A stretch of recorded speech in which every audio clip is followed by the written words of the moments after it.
Hi everyone, it's Wonderful World Wednesday and we're going to do a STEM today. I'm going to tell you about a robot kit that you can check out from the library with a grown-up card. Once you read an agreement and sign that, we keep it on file and you never have to sign it again. We have 3 kinds of robots you can check out at the library. I already told you about Ozobots a couple months ago.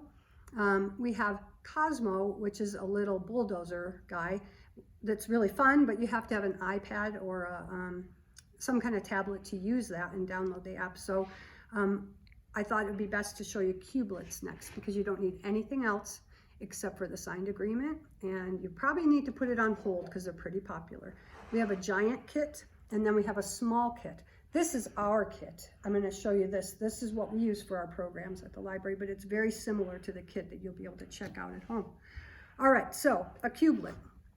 A cubelet is a cube that has magnets all around, and each color has a different function. These, it would be very interesting, I think, to find the YouTube about the man who invented cubelets. They were invented by accident. So it was a really, I tried to look for the address and I couldn't find it. So I hope it's still out there. But I think he was working on a dissertation or something, thought he was going to come up with something and then came up with these instead. And these are made by Modular Robotics. This is probably the most important cubelet, although you can't make a robot unless you have 3 kinds of cubelets.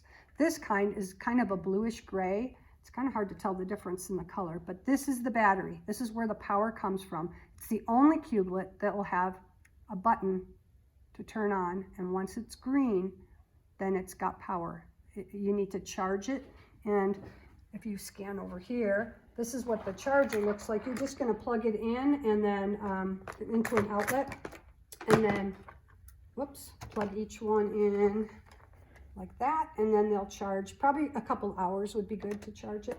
Then they're ready to go, and you can test it by turning it on and making sure the green light is on. If it's an orange light, it means it needs to be charged. All right, so here's the battery. Black pieces are the sensors. You always have to have, with a battery, at least one sensor. This sensor senses distance. So it's going to tell if something comes close to it or far away. There's an optimal distance that will make your robot work the best, whatever it's going to do. This is temperature. So this room is freezing right now, and so it would be really cold. You can make a robot and then blow on it with your hot breath, and then it might make it do something different. It will change the temperature. So this senses temperature, and then this one senses brightness. If you cover it up, it might work differently than if lots of light is coming through. And I'll show you how that works pretty soon. The cubelets, I guess when they first came out, kids asked, could there be a way to add Legos to them? So the inventor of cubelets devised these that will hook on, and then you can attach Legos. So there's the pieces that stick out and the ones that go in. You can be really creative with those. I'm telling you about some of the functions of this, but the best thing about cubelets is that you can put them out and let kids experiment with them, and that's how they're going to figure it out. It's almost best not to go through all of this with them. It's almost best to just let them play, which is the best part about it. The clear cubelets are all action pieces. This one has wheels. Oops, it's got something stuck in it, so it might not work very well. This has wheels, so it will be for movement. This one is a speaker, so if you're going to build a robot that has sound, you'll use this one. This graph goes with that because it'll tell how loud something is. It can also go with this light. If it has power and if it has a sensor, you'll see that the light will go on. All right, all of these cubelets have little screws in them, so little tiny screws. So some of them are coming loose, and that can make a big difference. So if you have a tiny Phillips screwdriver, you can tighten those up just in case they come out. All right, all the colored ones do different things. This is just taking up space, the green ones. Dark brown and light brown are maximizers and minimizers. So if you make a robot and you want it to do a little more or a little less, you can add these to it. I'm not an expert with those yet. I'm still experimenting. This is a Bluetooth. So if you have Bluetooth capability with your phone or a tablet, you can use this and give it signals to make it do different things. And then this is a really cool one. The red one is inverse. So when you make something, if you want it to do the opposite or sense the opposite, then you can add this to it and see if it'll do the opposite. So if you have something going really slow, you might put this on and it might go really fast if there's more light or whatever. There are all kinds of lesson plans that you can print out from the internet. I just printed this out to give me some ideas.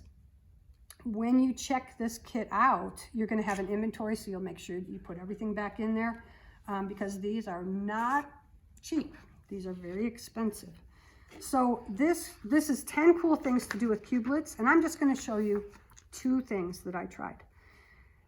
There's challenges, so it says, make a driving robot that can, let's see, some of these, okay. Make a driving robot that represent different creature behaviors. Some of these might even make you think of different emotions. So, the first, let me see if I've got it. The first thing I'm gonna do is make a driving robot. Let me get these out of the way. Oops. And a really good thing is to not do what I just did and let it fall, because they are magnets and it will affect them. So if you do it on a tabletop, know that when they move, they can fall off. It's probably best to do it on the floor. So I need a battery, which I have here. I need a action piece, which is the wheels, okay? So, and here I have to cheat because I know I'll do it wrong. All right, and then this is a distance sensor. So I'm gonna be moving my hand back and forth. And then this doesn't really do anything but take up space. Let me show you why it's important. I'm gonna turn the battery on, and then watch that. So it sensed how close I was, right? And it moved, but it also fell over because it's not balanced. So all this is gonna do is help it. See how it's, whoop, come on. Whoa.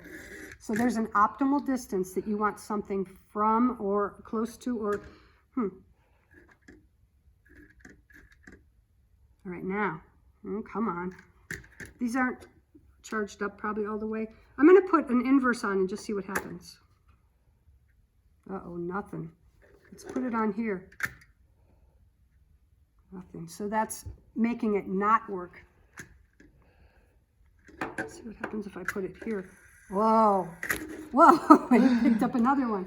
So depending on where you put the inverse, yeah, I don't want it to fall off. It makes a huge difference. That's why kids aren't intimidated by this, not like I am. So they're gonna take these and move them all around, and they're gonna discover that these can do all different things depending on where you put them.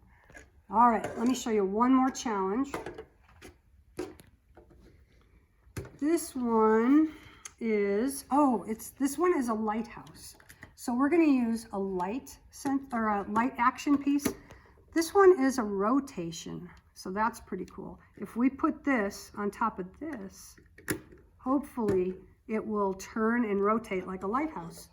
This one is the brightness sensor.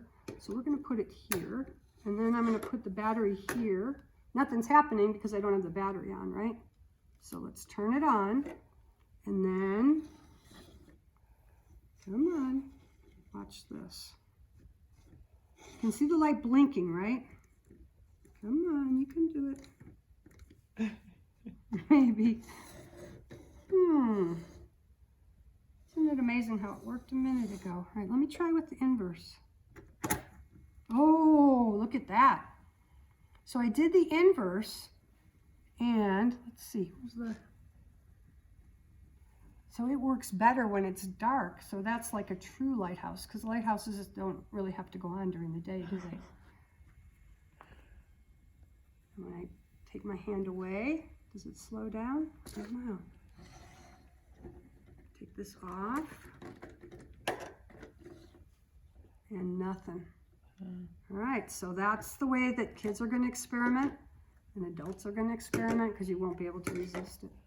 So come in, if you've never checked them out before, come in, fill out an agreement, and then we'll get you on the waiting list, or if one is available, you can take it home. I think you get to take it for 3 weeks. They're so much fun to play with. Perfect for a day that you're stuck inside or don't have anything else to do. All right, thanks for watching.